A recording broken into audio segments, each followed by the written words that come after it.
चलिए जानते हैं आज की देश और दुनिया की सिलेक्टेड काम की और महत्वपूर्ण 50 बड़ी खबरों को सिर्फ 10 मिनट में। पर अभी तक आपने इस चैनल को सब्सक्राइब नहीं किया है तो सब्सक्राइब कर दें। प्रधानमंत्री नरेंद्र मोदी ने शनिवार को गुवाहाटी में कहा कि कांग्रेस ने हमेशा असम के खिलाफ काम किया है। उन्होंने आरोप लगाया कि कांग्रेस ने वोट बैंक के लिए घुसपैठियों को खुली छूट दी, जिससे असम की जनसंख्या संरचना बदल गई। इसका असर यह हुआ कि राज्य की सुरक्षा और पहचान दोनों खतरे में पड़ गईं। राज्यसभा में वीबीजी रामजी बिल पर चर्चा के दौरान आम आदमी पार्टी के सांसद संजय सिंह ने कहा था कि राम के नाम के साथ चरित्र भी होना चाहिए, वरना हराम शब्द में भी राम लिखा है। इस बयान पर अब बीजेपी की कड़ी प्रतिक्रिया सामने आई है। बीजेपी नेता और मंत्री रघुराज सिंह ने संजय सिंह पर तीखा हमला बोला। उन्होंने कहा कि राम के खिलाफ बोलने वालों का सत्यानाश तय है।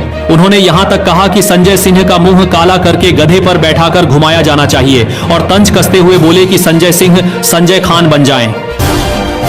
असम में एक रैली को संबोधित करते हुए प्रधानमंत्री मोदी ने कांग्रेस पर जमकर निशाना साधा। उन्होंने कहा कि कांग्रेस घुसपैठियों को बचा रही है और देशद्रोहियों का समर्थन कर रही है। उन्होंने एसआईआर के मुद्दे पर भी कांग्रेस को घेरा और लोगों से बीजेपी को समर्थन देने की अपील की। कांग्रेस अध्यक्ष मल्लिकार्जुन खड़गे ने प्रधानमंत्री मोदी पर पलटवार करते हुए कहा कि वे झूठों के सरदार हैं और हर जगह झूठ बोलते हैं। खड़गे ने नोटबंदी, काले धन, रोजगार और एमएसपी जैसे मुद्दों पर मोदी सरकार को घेरते हुए कहा कि सरकार अपने वादे भूल चुकी है। बिहार के मुख्यमंत्री नीतीश कुमार के एक वायरल वीडियो को लेकर सियासत तेज हो गई है, जिसमें एक मुस्लिम महिला का हिजाब हटाने का आरोप लगाया जा रहा है। इस पर सपा नेता अब्बू आजमी ने कहा कि मुख्यमंत्री के खिलाफ केस दर्ज होना चाहिए। उन्होंने ये भी कहा कि आज के हालात में देश में मुसलमान होना ही गुनाह बन गया है। उत्तर प्रदेश में कोडीन कफ सिरप के मामले को लेकर सियासी घमासान जारी है। बीजेपी समाजवादी पार्टी और अखिलेश यादव पर माफियाओं से संबंध होने का आरोप लगा रही है। डिप्टी सीएम केशव प्रसाद मौर्य ने कहा है कि दोषियों के खिलाफ सख्त कार्रवाई की जाएगी। बांग्लादेश में हिंदुओं की मॉब लिंचिंग की घटना पर कांग्रेस ने कड़ी नाराजगी जताई है। प्रियंका गांधी ने केंद्र सरकार से मांग की कि वह इस मुद्दे को बांग्लादेश सरकार के सामने मजबूती से उठाए। उन्होंने कहा कि पड़ोसी देश में हिंदू, ईसाई और बौद्ध अल्पसंख्यकों पर बढ़ती हिंसा पर ध्यान देना जरूरी है और उनकी सुरक्षा का मुद्दा जोरदार तरीके से उठाया जाना चाहिए। झारखंड की महिलाओं के लिए बड़ी राहत की खबर सामने आई है। आज मैया सम्मान योजना की 2 महीने की किस्त यानी 5,000 रुपए महिलाओं के खातों में ट्रांसफर कर दिए गए हैं। वहीं मध्य प्रदेश की महिलाओं के खाते में भी 1,000 रुपए डाले गए हैं।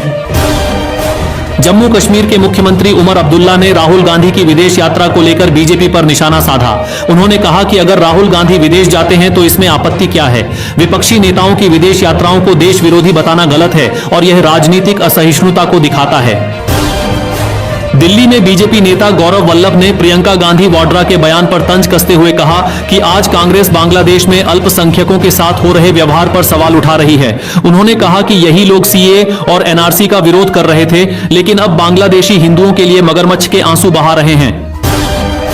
पश्चिम बंगाल के नदिया में प्रधानमंत्री मोदी ने कहा कि आज देश तेजी से विकास चाहता है। उन्होंने कहा कि बिहार ने एक बार फिर विकास के नाम पर एनडीए सरकार को भारी बहुमत दिया है। मोदी ने कहा कि बिहार ने बंगाल में भी बीजेपी की जीत का रास्ता साफ कर दिया और एक आवाज में जंगल राज को नकार दिया।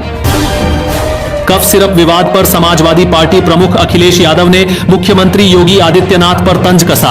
उन्होंने कहा कि अगर उनके साथ किसी की तस्वीर होने से वह माफिया बन जाता है तो मुख्यमंत्री और उप मुख्यमंत्री के साथ तस्वीर होने पर माफिया कौन हुआ, यह भी बताया जाना चाहिए। बिहार के हिजाब विवाद को लेकर चर्चा में आई नुसरत परवीन को लेकर झारखंड सरकार का बड़ा कदम सामने आया है। हेमंत सरकार ने उन्हें सरकारी नौकरी का ऑफर दिया है। झारखंड के स्वास्थ्य मंत्री इरफान अंसारी ने नुसरत को मनचाही पोस्टिंग, अच्छी सैलरी, फ्लैट और 3 लाख रुपए तक के फायदे देने की बात कही है। इस ऑफर के बाद सियासत भी तेज हो गई है। पाकिस्तान के पूर्व प्रधानमंत्री इमरान खान की मुश्किलें कम होने का नाम नहीं ले रही हैं। पहले से जेल में बंद इमरान खान को कोर्ट ने एक और मामले में सजा सुनाई है। अदालत ने इमरान खान और उनकी पत्नी को 17 साल की सजा दी है, जिससे उनकी परेशानी और बढ़ गई है। दिल्ली समेत पूरे उत्तर भारत में कड़ाके की ठंड और घनी धुंध ने लोगों की मुश्किलें बढ़ा दी हैं। मौसम विभाग ने चेतावनी दी है कि दिसंबर के आखिरी हफ्ते में ठंड और ज्यादा बढ़ेगी। कई इलाकों में बर्फबारी और कुछ राज्यों में बारिश की भी संभावना जताई गई है। गुजरात में एसआईआर अभियान पूरा हो गया है। इस अभियान के दौरान 73 लाख से ज्यादा वोटरों के नाम सूची से हटाए गए हैं। फिलहाल राज्य में 4 करोड़ 34 लाख मतदाता दर्ज बताए जा रहे हैं। यूपी बोर्ड परीक्षा को लेकर अब एक नया नियम लागू किया गया है। परीक्षा देने वाले छात्रों का आधार कार्ड सत्यापन किया जाएगा और उसके बाद ही प्रवेश पत्र जारी होंगे। इस कदम का मकसद फर्जी परीक्षार्थियों पर रोक लगाना है ताकि परीक्षा प्रक्रिया ज्यादा पारदर्शी और सुरक्षित हो सके। झारखंड के स्वास्थ्य मंत्री हिजाब विवाद को लेकर खुद घिरते नजर आ रहे हैं। उन पर 3 लाख रुपए का ऑफर देने का आरोप लगा है। इस मामले में बिहार की जेडीयू ने कड़ी प्रतिक्रिया दी है। पार्टी प्रवक्ता ने कहा कि ऐसे आरोपों के बाद मंत्री को पद पर बने रहने का कोई नैतिक अधिकार नहीं है। कांग्रेस नेता सोनिया गांधी ने मनरेगा को लेकर मोदी सरकार पर निशाना साधा है। उन्होंने कहा कि मनरेगा के जरिए महात्मा गांधी के सपनों को पूरा करने की कोशिश की गई थी, लेकिन मौजूदा सरकार गरीबों के हितों को कमजोर कर रही है। सोनिया गांधी ने आरोप लगाया कि सरकार ने हाल ही में मनरेगा पर बुलडोजर चला दिया है। प्रधानमंत्री नरेंद्र मोदी ने तृणमूल कांग्रेस पर तीखा हमला बोला है। उन्होंने कहा कि बीजेपी के नेक प्रयासों के बीच लोगों को टीएमसी की साजिशों से सतर्क रहने की जरूरत है। मोदी ने आरोप लगाया कि टीएमसी घुसपैठियों को संरक्षण देने के लिए अपने पूरे प्रभाव का इस्तेमाल कर रही है और जब भी बीजेपी नेता इस मुद्दे पर आवाज उठाते हैं तो टीएमसी असहज नजर आती है। आम आदमी पार्टी के सांसद संजय सिंह ने जी राम जी बिल पर केंद्र सरकार को घेरा है। उन्होंने कहा कि सरकार सिलेक्ट कमेटी में भेजने की बात कर रही थी, लेकिन जबरदस्ती बुलडोजर चलाकर देर रात तक बिल पास कर दिया गया। संजय सिंह ने आरोप लगाया कि यह सरकार किसान और मजदूर विरोधी है। मुसलमानों को लेकर केंद्रीय मंत्री गिरिराज सिंह के नमक हराम वाले बयान पर शिवसेना यूबीटी सांसद संजय राउत ने जोरदार पलटवार किया है। उन्होंने कहा कि इन्हें वोट भी मिले थे और ये वोट चोरी करके सत्ता में आए हैं। अब जब हिंदू भी इन्हें वोट नहीं दे रहे हैं तो क्या उन्हें भी नमक हराम कहा जाएगा? कांग्रेस नेता राहुल गांधी की जर्मनी यात्रा को लेकर बीजेपी ने एक बार फिर हमला बोला है। बीजेपी का आरोप है कि राहुल गांधी जर्मनी में देश के दुश्मनों से मिल रहे हैं और साजिश रच रहे हैं। बीजेपी प्रवक्ता गौरव भाटिया ने राहुल गांधी की बर्लिन में हर्टी स्कूल की प्रेसिडेंट से मुलाकात पर सवाल उठाए हैं। हरियाणा के मुख्यमंत्री नायब सिंह सैनी ने विधानसभा में कांग्रेस पर जमकर हमला बोला। उन्होंने कहा कि कांग्रेस ने सदन के अंदर सिर्फ बेबुनियाद और झूठे मुद्दे उठाए हैं। उनका कहना था कि कांग्रेस की राजनीति अब सिर्फ वोट बैंक तक सिमट कर रह गई है और आम लोग भी समझ चुके हैं कि पार्टी के पास अब कोई ठोस मुद्दा नहीं बचा है। भाजपा प्रदेश अध्यक्ष महेंद्र भट्ट ने कहा कि कांग्रेस को गांधी और नेहरू के नाम पर चलने वाली योजनाओं से कभी कोई परेशानी नहीं हुई, लेकिन विकसित भारत जी राम जी योजना में प्रभु राम का नाम आने से उन्हें दिक्कत हो रही है। उन्होंने कहा कि इस योजना में रोजगार गारंटी की अवधि और बजट दोनों बढ़ाए गए हैं। प्रधानमंत्री मोदी ने विकसित भारत की मजबूत नींव रखी है, लेकिन विपक्ष इसे पचा नहीं पा रहा।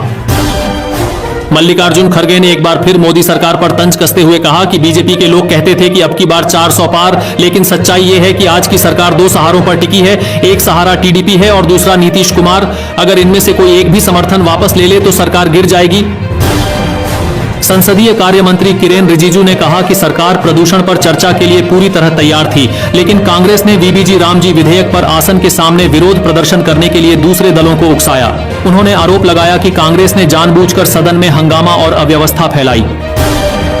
कांग्रेस नेता राहुल गांधी ने अमेरिका की ओर से लगाए गए टैरिफ को लेकर केंद्र सरकार पर निशाना साधा।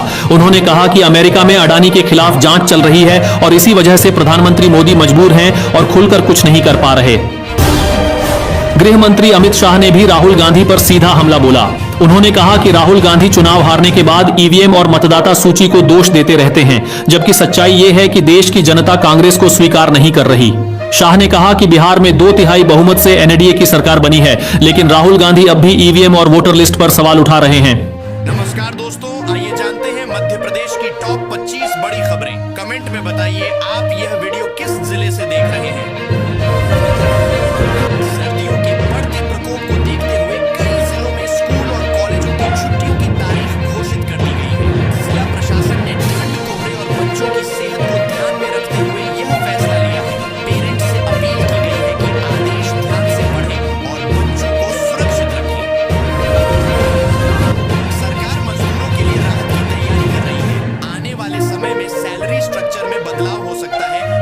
न्यूनतम वेतन बढ़ेगा। महंगाई के असर को कम करने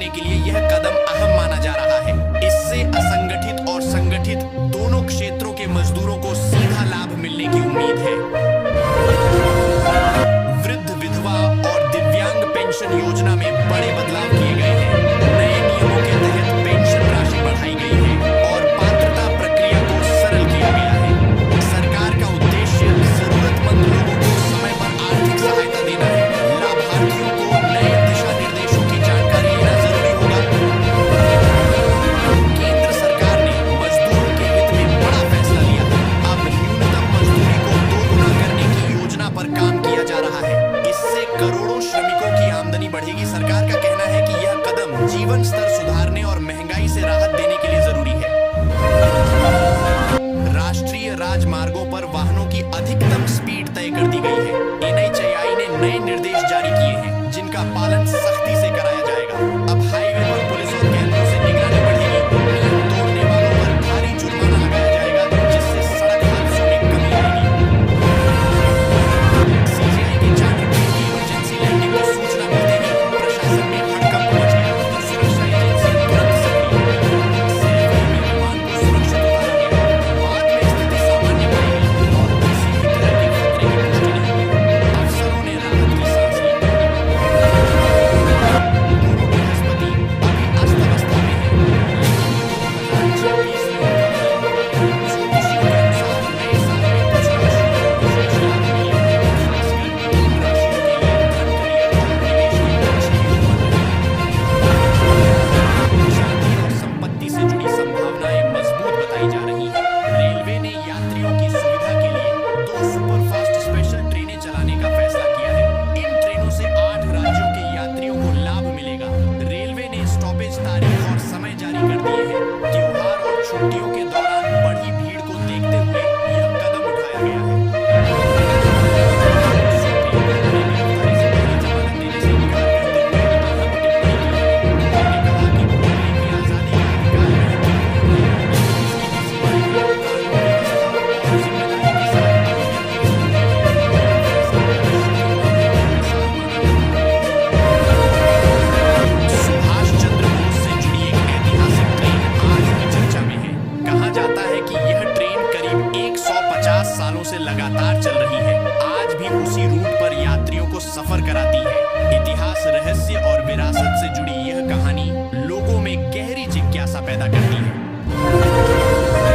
मध्य प्रदेश में स्थित मिनी स्विट्जरलैंड अपनी प्राकृतिक सुंदरता के लिए जाना जाता है। हर मौसम में यहाँ का नजारा मन मोह लेता है। पहाड़, हरियाली और शांत वातावरण इसे खास बनाते हैं। पर्यटक कहते हैं कि अगर यह जगह देख ली तो ट्रिप पूरी तरह सफल मानी जाती है। विशेषज्ञों का अनुमान है कि नए साल में चांदी का भाव 2,50,000 तक पहुंच सकता है। 2026 में भी तेजी जारी रहने की संभावना जताई जा रही है। इंडस्ट्रियल डिमांड और निवेशकों की रुचि कीमतें बढ़ा रही है। बाजार विशेषज्ञ इसे दीर्घकालीन निवेश के लिए बेहतर विकल्प मान रहे हैं। रेल यात्रा के दौरान बुजुर्ग माता पिता के लिए टिकट बुक की गई थी, लेकिन सीटें अलग-अलग कोच में कंफर्म हो गई। ऐसी स्थिति में यात्री सीट एक्सचेंज का विकल्प अपना सकते हैं। टीटी से बात कर या सहयात्रियों की सहमति से समस्या हल की जा सकती है। नियम इसकी अनुमति देते हैं। गैस सिलेंडर के दामों में बड़ी गिरावट दर्ज की गई है। बताया जा रहा है कि 80 वर्षों का रिकॉर्ड टूट गया है। रेट की वजह से आम लोगों में खुशी की लहर है। घरेलू बजट पर इसका सीधा असर पड़ेगा। ताजा भाव देखकर उपभोक्ताओं को बड़ी राहत महसूस हो रही है। सोनाली खातून की कहानी बेहद भावुक कर देने वाली है। उन्हें एक समय बांग्लादेश भेज दिया गया था, लेकिन बाद में वे भारत लौटी। उन्होंने कहा कि अब वे दिल्ली वापस नहीं जाना चाहती। उनकी जिंदगी संघर्ष, पहचान और नागरिकता जुड़े सवालों को सामने लाती है। ज्योतिषीय गणनाओं के अनुसार 2026 में शनि और केतु की युति एक राशि के लिए भारी कष्ट ला सकती है। इस दौरान धन हानि, तनाव और बाधाओं के योग बताए गए हैं। ज्योतिषी सावधानी बरतने और सोच समझकर निर्णय लेने की सलाह दे रहे हैं, ताकि नुकसान को कम किया जा सके। सुप्रीम कोर्ट ने पासपोर्ट से जुड़े एक मामले में सख्त टिप्पणी की है। कोर्ट ने कहा कि आजादी सरकार का तोहफा नहीं, बल्कि नागरिकों का मूल अधिकार है। पासपोर्ट ऑफिस मनमानी नहीं कर सकता। यह फैसला नागरिक अधिकारों की रक्षा की दिशा में बेहद महत्वपूर्ण माना जा रहा है। अगर परिवार में 4 बेटे हैं तो संपत्ति बंटवारे को लेकर अक्सर सवाल उठते हैं। कानून के अनुसार पैतृक संपत्ति सभी को बराबर मिलती है। सही तरीके से विरासत बांटने के लिए वसीयत और कानूनी सलाह जरूरी होती है। इससे भविष्य में विवाद से बचा जा सकता है। नर्सरी से 12वीं तक के सभी स्कूलों को कुछ दिनों के लिए बंद करने का आदेश जारी किया गया है। जिलाधिकारी ने ठंड और मौसम की गंभीर स्थिति को देखते हुए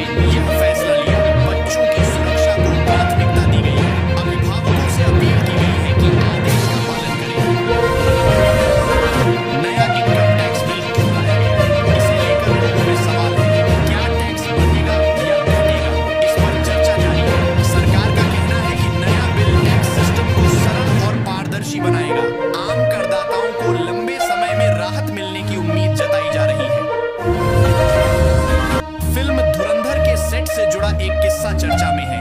कहा गया कि अक्षय खन्ना को ऑन स्क्रीन पत्नी ने कई बार थप्पड़ मारे। अब अभिनेत्री ने सफाई दी है कि सीन के दौरान सिर्फ एक बार थप्पड़ लगा था। उन्होंने अफवाहों को गलत बताया और सच सामने रखा।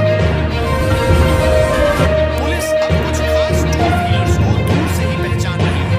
नियमों का उल्लंघन करने वालों पर सीधे 10,000 का चालान काटा जा रहा है।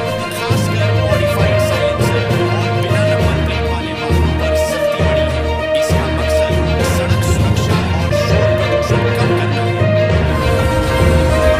अगर अरावली के जंगल कटते हैं तो पर्यावरण पर गहरा असर पड़ सकता है। सुप्रीम कोर्ट के 100 मीटर वाले फैसले को लेकर बहस जारी है। विशेषज्ञों का कहना है कि इससे जलवायु ऊर्जा और जैव विविधता प्रभावित होगी। आसान भाषा में समझें तो यह फैसला प्रकृति संरक्षण से सीधे जुड़ा है। नर्मदापुरम में आज रीजनल इंडस्ट्री कॉन्क्लेव का आयोजन किया जा रहा है, जिसका उद्देश्य क्षेत्र में औद्योगिक निवेश को बढ़ावा देना है। इस कार्यक्रम में मुख्यमंत्री मोहन यादव स्वयं भाग ले रहे हैं। कई उद्योग समूहों के प्रतिनिधि पहुंचे हैं और निवेश प्रस्तावों पर चर्चा की जा रही है।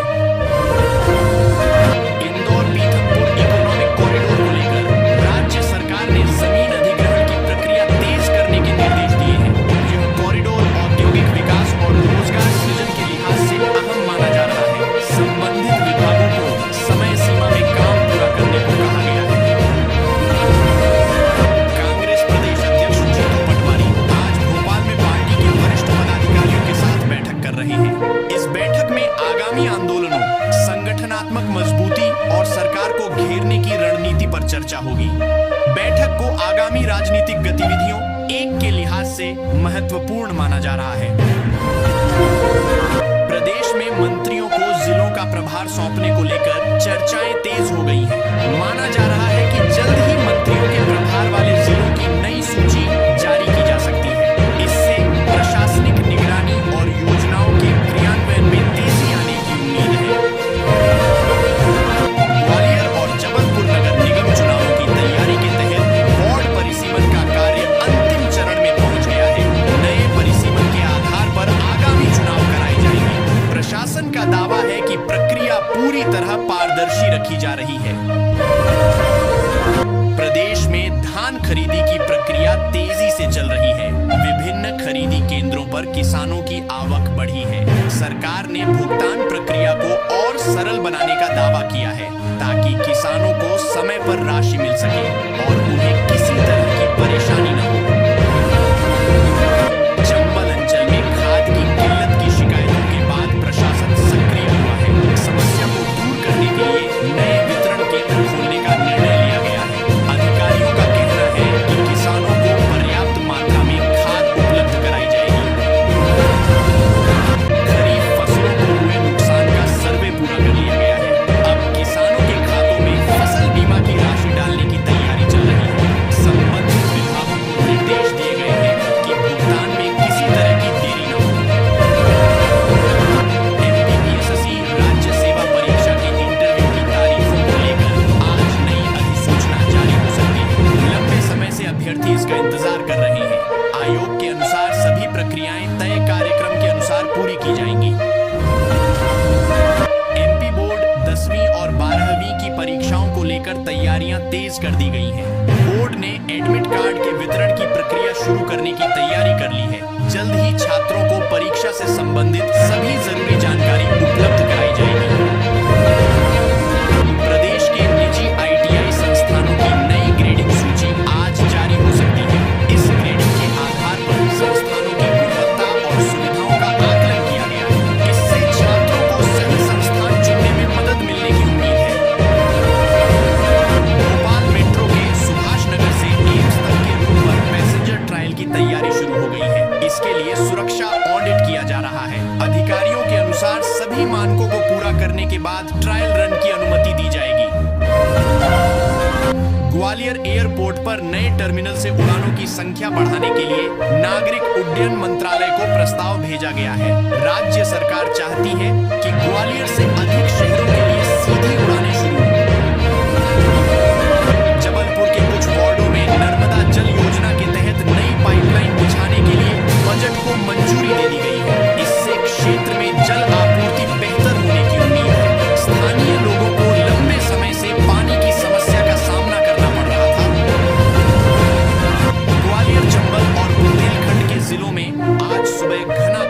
छाया रहा। दृश्यता 50 मीटर से भी कम दर्ज की गई। कोहरे के कारण सड़क और रेल यातायात प्रभावित हुआ।